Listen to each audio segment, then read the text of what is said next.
From managers who are violent to their own staff, I will take you out.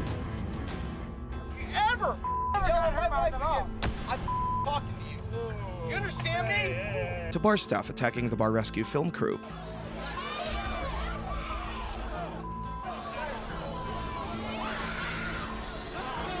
Here are the most insane physical fights on Bar Rescue, starting with the infamous Oface bar, located in Council Bluffs, Iowa, and owned by Matt and Karen Overmeyer. The couple used their retirement funds to open what they thought could be a fun party bar, but instead of running a professional business, they treated the venue like their own personal playground, allowing the staff to drink heavily on the job and serve cheap orgasm shots in toxic disposable plastic cups, while management completely ignored customer service. Because of this chaotic free-for-all, the bar was losing $4,000 a month and was drowning in over $260,000 in debt. The lack of professionalism was also creating a highly toxic and dangerous environment, especially between the manager Amanda and a waitress named Sarissa. During John Taffer's recon, the deeply rooted animosity between the two women finally boiled over. It started inside the bar when Amanda aggressively commanded Sarissa to go sell shots, leading to a tense, high-decibel verbal argument. Tell her to go sell the shots. Amanda, hey, go!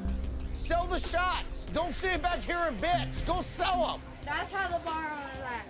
Because you're a bitch. Amanda's anger escalated quickly. As Sarissa walked away, Amanda could be heard threatening raw violence, stating, "I swear to God, I'm gonna hit her," behind the cameras. You guys are dumb. I swear to God, I'll hit her.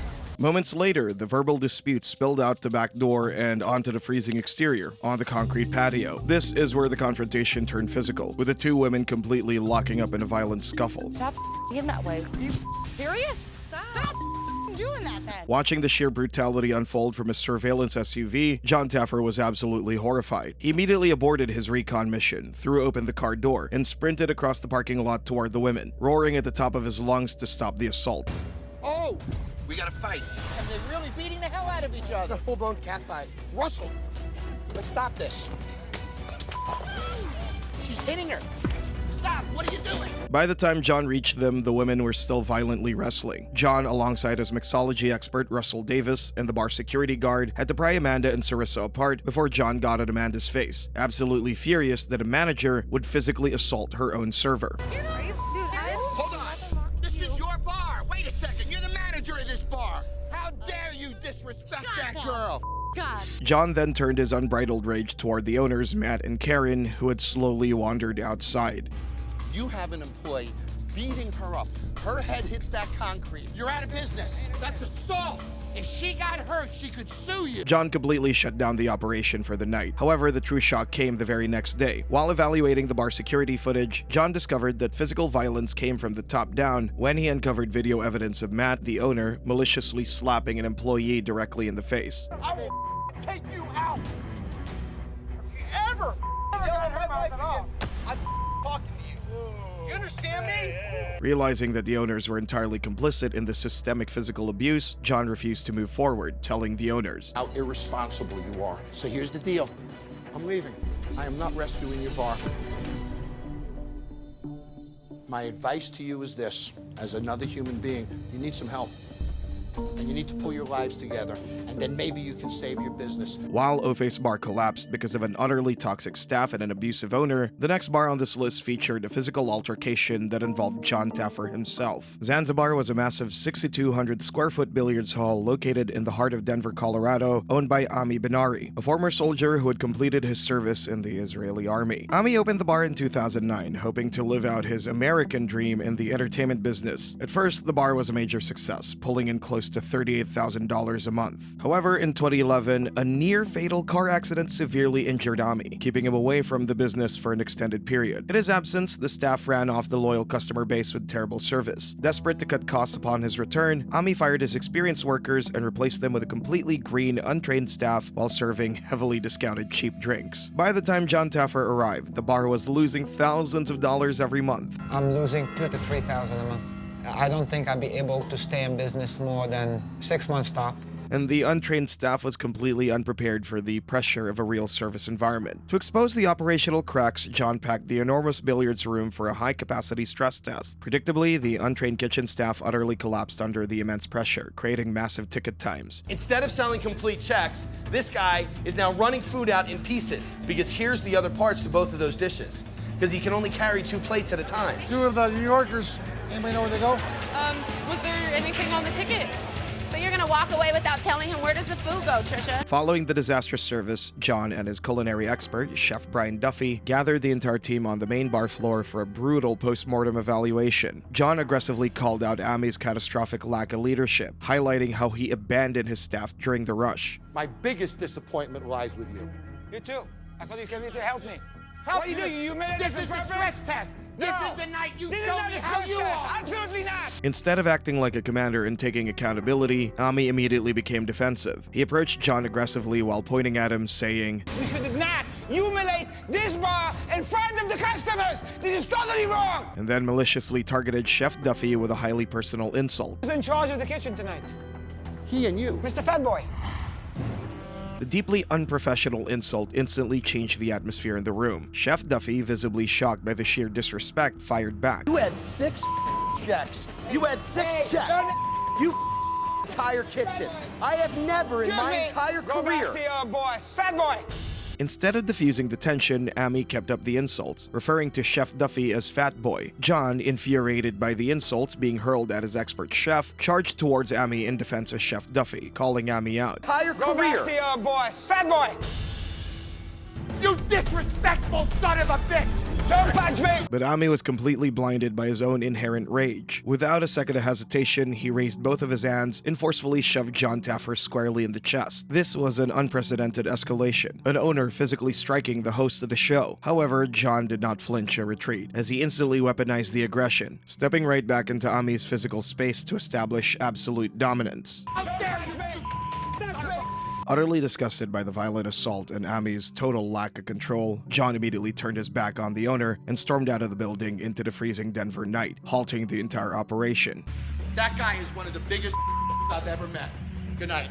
The next morning, John demanded a sit-down meeting, refusing to proceed until Ami took full responsibility for the physical altercation. Faced with the reality of losing his business, Ami finally delivered a face-to-face apology to Chef Duffy, but it was still clear that there was still tension between him and Taffer.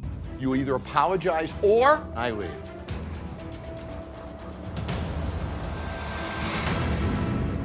I do it for them, not for you.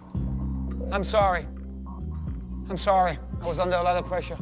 I apologize. You have nothing to say. With the tension resolved, the rescue moved forward. John completely transformed the dark, outdated pool hall into a brightly lit, high-energy venue, renaming it Solids and Stripes. 6 weeks after the relaunch, sales at the bar increased by almost 50%. While Ami's physical altercation with John Taffer nearly ended his rescue on the spot, the next bar on this list featured a fight so massive and chaotic that it spilled out of the bar entirely and forced the production crew to run for their lives. Undisputed Sports Bar and Grill was a boxing-themed venue in Yonkers, New York, co-owned by former boxers Miguel Torres and Brian O'Shea, who invested $50,000 each to open the business in 2009. At first, the bar was a massive success, pulling in close to $50,000 a month thanks to its unique theme and friendly sports crowd. However, the early success quickly went to Brian's head. He became highly intoxicated by the lifestyle, treating the failing bar as his own personal party ring while drinking heavily on the job. As a result, the business began to hemorrhage money, leaving them in desperate need of John Taffer's help. Because of his reckless behavior, standards plummeted, and the bar lost its loyal patrons. By the time John Taffer arrived, the bar was already drowning in $120,000 in debt. During the recon, John's experts discovered a severe health hazard in the kitchen. This is your burgers? From when? This is brown. Are you serious? It's almost 60 degrees. Yeah. This is a hot box. Yes. So you got ground beef, chicken, everything in a hot box. Salmonella, you can kill somebody, get someone real sick with that. And caught the owners pouring cheap well liquor into premium bottles. They get the cheap liquor and they put it in here. Okay, select a bottle. Yeah. Putting cheaper brands of alcohol into premium spirit bottles. That's the type of thing that gets your liquor license taken away and your bar shut down. Disgusted by their thievery, John confronted Miguel and Brian in the basement, brutally calling them out for their actions before walking out of the bar. I don't care if it's 1 bottle or 100 bottles. You're a thief. And I say the same to you. You're a thief. What integrity do you have left? Obviously none. Shame on you. I'm out of here. But the real chaos erupted moments later. While John was outside, a completely spontaneous and highly volatile altercation began brewing near the front door.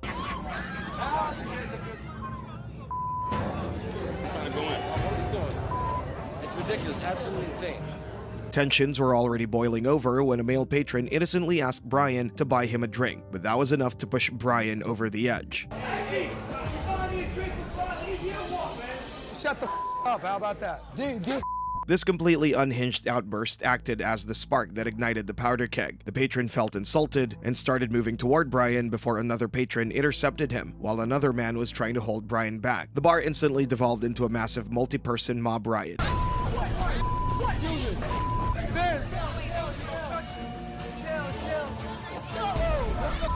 Patrons were doing everything they could to hold back Brian and the infuriated customer, while terrified bystanders scrambled for cover, with some even fleeing down the basement stairs to escape the commotion. I want to go downstairs. Can I go downstairs? I'm going downstairs. I'm sorry, Mike. I don't know people. Miguel's wife Tanya frantically screamed at the staff to call the police as the situation completely spiraled out of control. Cops, call the cops, call the cops. Without any trained security to contain the violence, the sheer weight of the brawl forcefully burst through the front doors, spilling the chaotic mob directly onto the sidewalks of Yonkers. This is when the situation became incredibly dangerous for the bar rescue production crew, who were stationed outside to film the entire thing as it unfolded. They found themselves trapped in the crossfire of the raging mob, with an audio producer desperately hoping for his team to back him up from the aggressive crowd.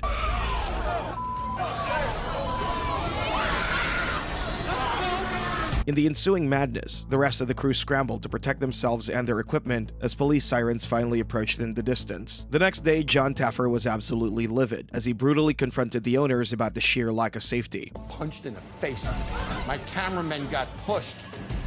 Somebody got chased down the street. After addressing the issue, John remodeled the venue into a classy, brightly lit craft cocktail lounge named Soyo. The relaunched night was a massive success, bringing in a sophisticated, well-behaved crowd. However, the turnaround didn't last. The bar sales eventually plummeted again, and they put the business on the market in 2016 for $150,000 before it ultimately closed down. Many fans placed the blame squarely on the owner's earlier negligence and praised John, with one viewer stating, "Yeah, he was fierce for real that time, and for very good reason. He may be a douche, but he actually seems to care about his team, and not just for legal or production reasons." Undisputed Sports Bar struggled because of the owner's outright negligence and a wild mob, but the next bar on our list imploded entirely from within. Longshots was a massive sports bar in Grain Valley, Missouri, owned by Mark Wilson, a former marketing executive who bought the failing bar in 2008. At first, business thrived, packing the house wall-to-wall with people and bringing in up to $6,000 in just 2 hours. We were making like $6 grand in 2 hours. However, the early success blinded Mark. He hired a large group of young, attractive bartenders and waitresses. As the bar got busier, Mark hired more employees in order to keep up. But the gaggle of girls Mark brought in, but established absolutely no management structure to lead them. Because there were no rules and no manager to enforce them, a toxic factionalism took over, and the girls began to deeply despise each other. Instead of working together to serve customers, the divided staff spent their shifts engaging in vicious, high-decibel screaming matches that frequently turned physical.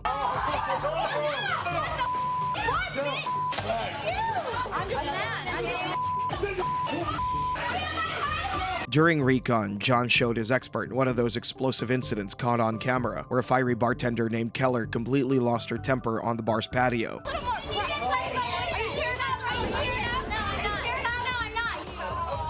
They aggressively pointed fingers, postured for a physical brawl, and hurled severe profanities against each other.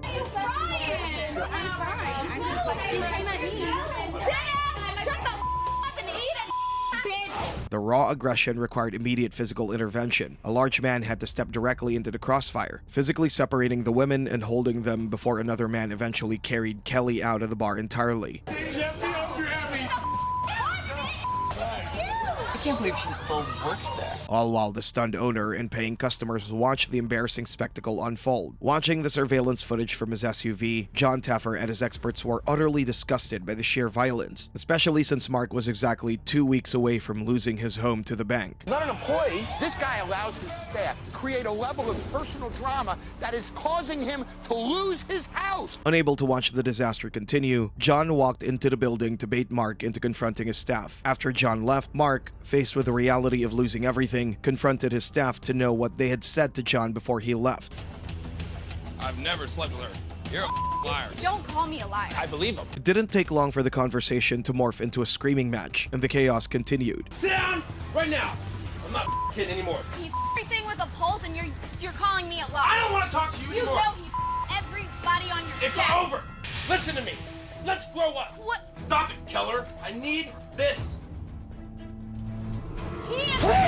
Realizing that the toxic environment would destroy any chance of a rescue, John questioned why there was a heated argument between Mark and his staff the previous night. When I left last night, I sat outside my SUV and I watched you guys on camera. We don't have time together. I'm not kidding. Sit down. Listen to me. How come you were screaming at her last night? What was going on? I felt that personal issues were getting in the way of the business. And forced the girls who had been arguing to apologize and make peace among themselves. I mean, your actions of telling her to eat it, bitch. Is that the girl you want to be? Absolutely not. Apologize. There is no excuse for that day was the worst day, and I know there's been other days like that, and I'm sorry for that. Thank you. After enduring a disastrous stress test that proved that the divided staff couldn't work together, It's taken me a half hour to get drinks out of the bar. They're not accurate. They're dumping liquor on the bar.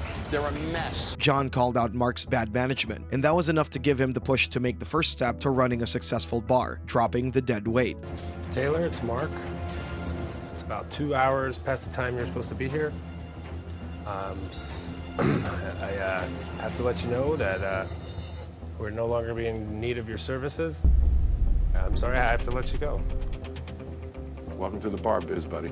After that, John completely remodeled the venue, turning it into a country-themed bar called Badlands Country Nightclub. The dramatic catfights and crying had completely ceased. Drink sales increased by a massive 30%, and Mark and his girlfriend were no longer at risk of losing their home. However, that peace didn't last forever. Despite the massive turnaround and improved staff behavior, Badlands Country Nightclub ultimately closed its doors for good in October 2014. While Longshots struggled with toxic internal issues, the next bar on this list proved that a desperate attempt to bring in a younger crowd can quickly turn into a massive public danger. The Artful Dodger, a nightclub located in the wealthy town of Huntington, New York, was owned by Mike Conforti, who cashed in his life savings to purchase the venue after losing his job in sales. At its peak, the nightclub was generating close to $50,000 a month, but as competition grew, the bar fell severely behind. Desperate to keep his doors open, Mike brought in a nightclub promoter named Brian Gordon. I was working at a lounge down the road. Mike sought me out to come in and boost things up. Hoping his connections would turn things around, Brian's grand solution was to institute a Thursday college night with a highly controversial 18 and over entry policy. While this strategy packed the venue to capacity, it flooded the nightclub with a rowdy, immature, and underage crowd who spent very little money on alcohol, instead treating the club like a chaotic playground. This lack of control, combined with a complete absence of trained security protocols, created a ticking time bomb that finally exploded into violence. As the night dragged on, the highly agitated and densely packed room ruptured completely. The chaos began just outside the front doors, where two young female patrons got into a violent altercation, and almost immediately, the violence spread like wildfire. Inside the club, the situation became so volatile that the severely underprepared security team was forced to physically intervene. Bouncers were seen aggressively grabbing a violently thrashing young female patron, forcefully wrapping their arms around her to restrain her. The violence quickly spilled out into the streets of Huntington, morphing into a massive outdoor disturbance. As the situation completely unraveled, another young female patron, wearing a white top and blue jeans, completely lost her temper at the production crew. Infuriated by the cameras capturing the chaos, she aggressively sprinted down the middle of the street, actively chasing a retreating cameraman.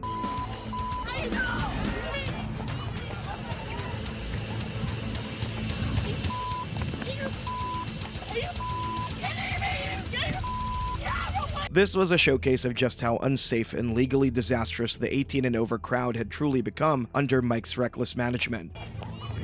This bar is out of control. This is insane. She's chasing my cameraman. John confronted Mike and Brian directly on the bar floor and demanded they shut down for the night, utilizing the brawl to highlight the extreme legal and physical liabilities of their failing business model. Listen to me, guys. This 18 and over is a nightmare. You can't freaking win. Shut it the down, guys.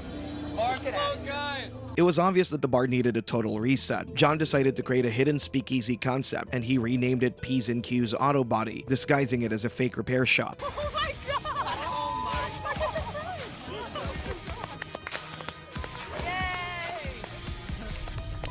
Unbelievable. Awesome! The relaunch successfully attracted a more mature, affluent demographic, and within weeks, sales increased by over 30%. However, the success was ultimately derailed after a fire in a nearby building caused severe smoke damage, forcing P&Q's auto body to close temporarily for repairs. While they eventually reopened, the business struggled to regain its momentum and ultimately shut its doors for good in October 2018. Despite the grim ending for Mike Conforti, the location was later purchased by one of the episode's bartenders, Michael Matarazzo, who rebranded it as Repeal 18, a venue that remains open today. While the Artful Dodger revealed how a desperate demographic shift can spark violence, the next bar on this list descended into chaos because an owner let his entitled friends run wild. Russell City Grill was a sports bar in Hayward, California, opened by Lee Bellet. Lee was a construction worker who used money inherited from his late mother, along with a massive loan from his father, to fulfill his lifelong dream of owning a bar. Was an invested cash. And his father is funding his losses. If you ready? $15,000 a month this guy's losing. Wow. However, the dream quickly turned into a nightmare because Lee had no experience running a bar, and he allowed his friends to treat the place like their own personal clubhouse. Lee has several friends that come in here. Pour Glory 1, 2. Pour everybody a shot. If you're gonna order something, Lee wants to give it to you for free. They don't pay for the and they don't tip. His friends, particularly a man named Church, would regularly disrespect the staff, demand free drinks. Church, I seen you behind this bar a couple of times pouring your shot after Lee left. Me and Church have been friends for more than 20 years. And even go behind the bar when he wasn't even supposed to be there. Oh my God, Church, don't already start though. So Church doesn't even work here, walks behind the bar. Oh, no. Hey, excuse me. You ain't even supposed to be back here in the first place, right? Because Lee refused to stand up to his friends or manage his staff, the bar was losing around $15,000 a month, leaving him more than $280,000 in debt and desperate for John Taffer's help. As the bar filled with thirsty customers and the pressure mounted, Church flagrantly and repeatedly trespassed into the restricted employee service area directly behind the bar. He began getting in the way of the staff, acting as if he were in charge. I don't know about this place sometimes, I swear I don't. All I know is Lee need to keep his boys away from me. Why you even back here? Move, you all in our way. When the incredibly frustrated bartender, El Boogie, ordered the entitled customer to get out of his workspace, the situation escalated instantly. Look at him! Rather than backing down and returning to the customer side of the counter, Church aggressively squared up to El Boogie in the claustrophobic workspace, and within seconds, an explosive physical altercation erupted right behind the bar. Their violent grappling sent them crashing dangerously into metal speed racks, shattering glassware, and violently slamming against the metal ice bins. There's 4 people holding him back. Listen, you're bleeding. Go in the bathroom. So he's bleeding. They completely halted all drink service and ignored the stunned patrons watching from the other side of the bar counter. Watching from the surveillance SUV outside, John Taffer was absolutely horrified by the violent display, screaming in disbelief as the two men battered each other. This is now a war. Oh, police unit at those lights going. The brawl became so ferocious that multiple massive security guards and bar rescue producers had to physically flood the active bar area. They plunged into the chaotic scene, grabbing the men and using extreme physical force to finally pry them apart. However, the real outrage came during the immediate aftermath. Instead of holding his entitled friend accountable for trespassing and starting a riot, Lee actually fired his bartender, El Boogie, for defending his workspace. To let him know I was serious. Sorry. Starting tonight, I'm gonna stop El Boogie and Church from coming here. I'm not gonna let these people push me around anymore. This is my business. I'm not gonna let them just tear it down the drain. Disgusted by this backwards loyalty, John brutally confronted Lee, forcing the cowardly owner to permanently ban Church from the premises before the rescue could continue. What happened last night cannot happen again. Do you understand that? Yes. Church cannot walk behind this bar again. Do you get that? Yes. There are no excuses, man, or you're done. Do you get that? After forcing Lee to take real ownership, John completely remodeled the venue, transforming it into Fog Line Bar and Grill. The relaunch was a massive success, and within 6 weeks, the bar sales had noticeably increased, giving Lee a real chance to pay off his debts. However, the story took a completely shocking and dark turn years after John left. In 2022, Lee Bellet made national headlines when he was convicted by a federal jury for his role in an elaborate drug smuggling ring. According to federal investigators, the bar owner had been bribing airport empowered employees to help smuggle kilograms of cocaine through San Francisco International Airport. The shocking twist cemented Russell City Grill as not just the site of a brutal bartender brawl, but the front for one of the most insane criminal aftermaths in bar rescue history.